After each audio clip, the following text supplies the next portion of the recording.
कर रहे हैं क्या? दूसरी कंपनी वाले बैठे हुए हैं क्या? प्लीज यूज करिए।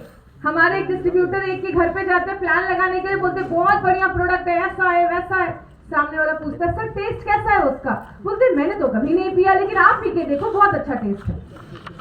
प्लीज बेचने वाले मत बनिए। अगर आप अपने प्रोडक्ट पे भरोसा नहीं कर सकते तो उम्मीद मत करिए कि मार्केट में कोई आपके प्रोडक्ट पे भरोसा करेगा। पहले आप तो यूज करना स्टार्ट करिए, भरोसा करना स्टार्ट करिए। तो इसके लिए ये बहुत ही इंपॉर्टेंट प्रोडक्ट है। अच्छा, कुछ लोग 95 को 95 भी बोलते हैं ना। मेरी मम्मी भी 95 ही बोलती है, 9 साल से सिखा रही होगी 95 नहीं 95, लेकिन बोलती 95 ही है। 95 को समझना है तो आपको एक चीज समझनी होगी, वो क्या है? हमारा शरीर ना एक छोटे से एटम से बना हुआ है। आइटम नहीं, एटम। एटम पे ध्यान देंगे आज। एटम, बहुत सारे एटम मिलते हैं तो एक सेल बनता है, सेल मिलता है तो टिश्यू बनता है, बहुत सारे टिश्यू इकट्ठा हो जाते हैं तो आपका पेट, लिवर, किडनी, पैनक्रियास, ये सब इकट्ठा होता है तो पूरा शरीर बनता है। मतलब ये जो बड़ा सा हॉल है ना, ये लाखों ईंटों को मिलाकर बनाया गया। बहुत सारे ईंटें मिलाए तो ये हॉल बना, बहुत सारी ईंटें मिलाए वो हॉल बना। तो ये पूरा जो हॉल है ना, वो छोटे छोटे ईंटों से बना हुआ है। हमारी बॉडी की ईंटें क्या है? ये एटम। हमारी पूरी जो शरीर है वो एटम से बनी हुई है। कितने एटम है हमारे शरीर में? इतने एटम है। गिन लीजिएगा जिसके पास टाइम होगा। इतने एटम है कि आप गिन भी नहीं सकते। अब ये एटम क्या है इसको ध्यान से समझिए। एटम एक गोल सी चीज होती है। मैं ज्यादा फिजिक्स में नहीं घुसने वाली हूँ, इलेक्ट्रॉन, प्रोटॉन, न्यूट्रॉन, वो सब में नहीं जाएंगे। एटम एक गोल सी चीज होती है। आप देख रहे हैं इसके बगल में यहाँ पे जोड़ियों में इलेक्ट्रॉन है। जब तक बेचारे जोड़ियों में रहते हैं, हस्बैंड वाइफ साथ में रहते हैं, खुश रहते हैं। आप देख रहे हैं इसका तलाक हो गया यहाँ पे। जिसका तलाक हो गया हम उसको क्या बोलते हैं? Free radicals. फ्री रेडिकल्स, जितना हमारे शरीर में फ्री रेडिकल बनता है, हम कहते हैं उतनी ज्यादा बीमारियां बढ़ती हैं। अब तलाक के बाद तो इंसान भी दुखी हो जाता है ना, ये भी इंसान दुखी हो जाता है। इसका नया नया तलाक हुआ है, ये दूसरे के पास जाता है, उसका भी इलेक्ट्रॉन ले लेता है, तीसरे के पास जाता है, उसका भी इलेक्ट्रॉन ले लेता है। मतलब जब बहुत सारे फ्री रेडिकल बनने लगते हैं तो उस साइकिल को हम क्या कहते हैं? Oxidative stress. याददाश्त जाने की प्रॉब्लम, कैंसर, झुर्रियां, लिवर की प्रॉब्लम, किडनी की प्रॉब्लम, बीपी की प्रॉब्लम, 90%, 80 to 90% बीमारियों के पीछे फ्री रेडिकल ऑक्सीडेटिव स्ट्रेस कारण होता है। यही रीजन है कि आप 95 जिस भी चीज में देते हो तो आपको रिजल्ट मिल जाता है। क्यों रिजल्ट मिलता है? क्यों? 90% बीमारियों के पीछे कारण भी वही है। सो होता क्या है? अब ऑक्सीडेटिव स्ट्रेस है क्या ये समझिए। हम सब ने अपने घर में ऑक्सीडेटिव स्ट्रेस का एग्जांपल लाइव देखा है। आपने कभी किसी सेब को काट कर देखा है? काटने के थोड़ी देर के बाद ये सेब काला हो जाता है, देखा है? जब तक वो सेब खड़ा है प्रॉब्लम नहीं है, काटा वो काला हो गया। क्यों? ऑक्सीजन जैसे वो सेब के अंदर वाले भाग से कनेक्ट होता है वो काला होना स्टार्ट होता है। हम हर वक्त सांस लेते हैं, ऑक्सीजन अंदर जाता है, हमारे शरीर में भी अंदर में ये ऑक्सीडेटिव स्ट्रेस हो रहा है। हम धीरे धीरे धीरे धीरे बूढ़े हो रहे हैं। कुछ लोग कम समय में ज्यादा बूढ़े दिखने लगते हैं। क्यों? जितना ऑक्सीडेटिव स्ट्रेस शरीर में होता है आप उतने जल्दी जल्दी बूढ़े होना स्टार्ट हो जाते हैं। सो जब बॉडी में बहुत ज्यादा ऑक्सीडेटिव स्ट्रेस होता है तो क्या होता है? हमारी बीमारियों से लड़ने की ताकत जो होती है वो कम होने लगती है। और जब बीमारियों से लड़ने की ताकत कम होने लगती है तो क्या होता है? सर्दी, खांसी, फीवर, उल्टी, लूज मोशन, नाक बहना, ये सब चीजें होना स्टार्ट हो जाती है। अच्छा, ये सब चीजें अच्छी है कि खराब है? खराब है, नहीं होना चाहिए ये सब। अगर मैं बोलूं होना चाहिए, बहुत जरूरी है, तो अब अभी जो मैं आपको सिखाने के लिए जा रही हूँ ना, इसको बहुत ध्यान से समझिएगा। हमारे दिमाग में एक चीज भर के रखी गई है, फीवर खराब है, उल्टियां खराब है, लूज मोशन खराब है, नाक बहना खराब है, खांसी खराब है। अभी जो मैं आपको सिखाने के लिए जा रही हूँ ना, इसको सीखने के लिए मुझे 5 साल लगे थे। इस कॉन्सेप्ट को सीखने के लिए 5 साल लगे थे। मेरे 10 साल की पढ़ाई मेरी 5 साल की पढ़ाई पे भारी पड़ी थी जब मैंने ये सीखना स्टार्ट किया। क्या? अभी मैंने आपको एक चीज बताई थी, फल को खाने के बाद 3 घंटे लगते हैं शरीर से पच के बाहर निकलने में, सब्जियों को 6 घंटे लगते हैं, अनाज को 18 घंटे लगते हैं, और नॉनवेज को 72 आवर्स 72 घंटे लगते हैं शरीर से बाहर निकलने में। अभी क्या हो रहा है? हम सुबह में नाश्ता क्या कर रहे हैं? पोहा, उपमा, पराठे, चपाती, ये खाया। अभी वो अनाज है, अनाज को 18 घंटे लगते हैं पचने में। अभी वो अनाज पचा ही नहीं था कि दोपहर में चावल दाल सब्जी रोटी आ गई। अभी वो चावल दाल सब्जी रोटी पची ही नहीं थी कि शाम के चाय के टाइम पे खाखड़ा, थेपला, ढोकला, फाफड़ा, आपका जो भी आइटम है वो सब आ गया। अभी वो फाफड़ा पचा ही नहीं था शाम का 4 बजे का कि फिर से रात के 10-11 बजे आप चावल दाल सब्जी रोटी भर के खा लिया। अभी वो रात का 10-11 बजे का खाना सुबह पचा ही नहीं था कि फिर से सुबह के 7 बजे पोहा उपमा इडली आ गया। 24 घंटा क्या हो रहा है, आपका जो पेट है डाइजेस्टिव सिस्टम है वो आपका खाना पचा रहा है। तो क्या होगा, आप अपनी वाइफ को बोलिए किचन में 24 घंटे खड़े होकर खाना बनाना है। अभी वो क्या कर रही है, नाश्ता बना रही है, किचन साफ कर रही है, बाहर आ जा रही है, खाना बना रही है, किचन साफ कर रही है, बाहर आ जा रही है, उसको टाइम मिल रहा है। अभी अगर वो 24 घंटे खड़े होकर किचन में खाना बनाएगी तो क्या होगा, पूरा घर गंदा हो जाएगा क्योंकि उसके पास टाइम नहीं मिल रहा है। उसका किचन गंदा हो जाएगा क्योंकि उसको टाइम ही नहीं मिल रहा है कि कचरा भी बाहर फेंकने का। एक दिन वो परेशान होकर आपको बोलेगी आज खाना नहीं बनेगा, आज सब लोग व्रत करेंगे, आज मैं पूरे घर को साफ सफाई करूंगी। राइट, हमारा शरीर भी यही करता है। शरीर का एक लिमिट है, इतना ही कचरा वो बर्दाश्त कर पाता है। जब देखता है कि यार ये तो रुक ही नहीं रहा है इंसान, तो वो क्या करता है, बोलता है कुछ तो करना पड़ेगा। तब शरीर आपका जब बहुत ज्यादा कचरा इकट्ठा होने लगता है, तब आपका शरीर बोलता है इसको शांत करना पड़ेगा। तो पता है शरीर क्या करता है, आपको 103 डिग्री फीवर दे देता है। अब फीवर में क्या करता है, फीवर में हमारा खाना खाने का बहुत मन करता है ना, मुंह का खराब हो जाता है, मुंह का टेस्ट चेंज हो जाता है। पता है मुंह का टेस्ट ऊपर वाला क्यों चेंज करता है, क्योंकि वो चाहता ही नहीं कि आप कुछ खाओ उस टाइम पे। लेकिन हम अपने बच्चों के साथ क्या करते हैं, बेटा चाय ब्रेड खा लो, बेटा मैगी पसंद है मैगी बना दो।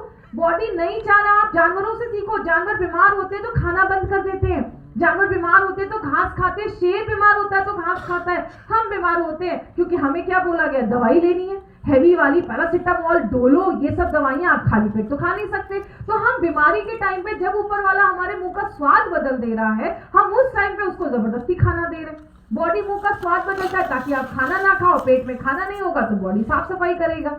आपने सुना है कि कभी फीवर होता है तो हमारे नाक भी बहनी स्टार्ट हो जाती है, नाक भी बहती है।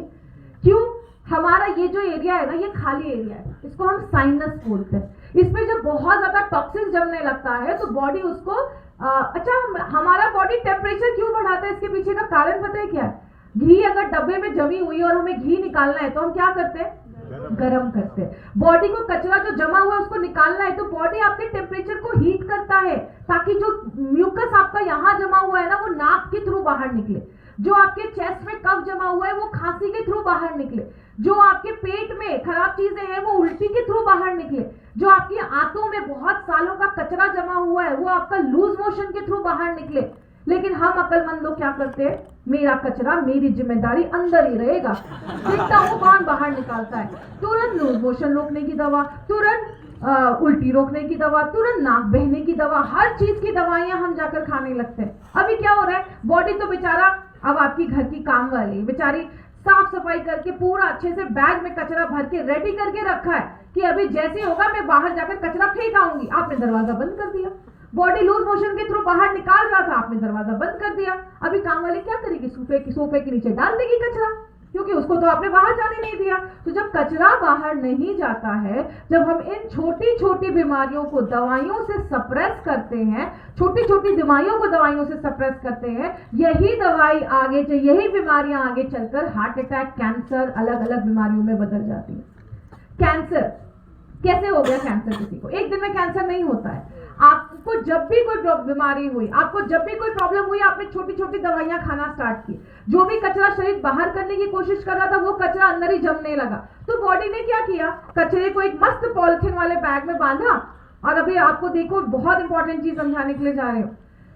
आपके घर में अगर 2 कमरे हैं, एक कमरा है जो आपका मेन कमरा है जिसमें आप सोते हो, अपना इंपॉर्टेंट काम करते हो, एक कमरा है जो स्टोर रूम है। तो आपका अगर कचरा घर से बाहर नहीं जा पाएगा तो आप वो कचरा कौन से कमरे में रखना पसंद करोगे, अपने मेन कमरे में कि स्टोर रूम में? स्टोर रूम में। इंटेलिजेंट लोग यही करेंगे, बॉडी भी वही करता है। बॉडी देखता है कि यार कचरा तो बाहर नहीं जा पाया, मैंने तो कोशिश की थी, इसने दवाई से रोक ली। तो बॉडी बोलता है कि कौन सा ऐसा भाग है जिसमें अगर मैं कचरा रख भी दूं और कुछ सालों के बाद उस भाग को काटकर हटाना भी पड़ा तो भी इंसान जिंदा रह सके।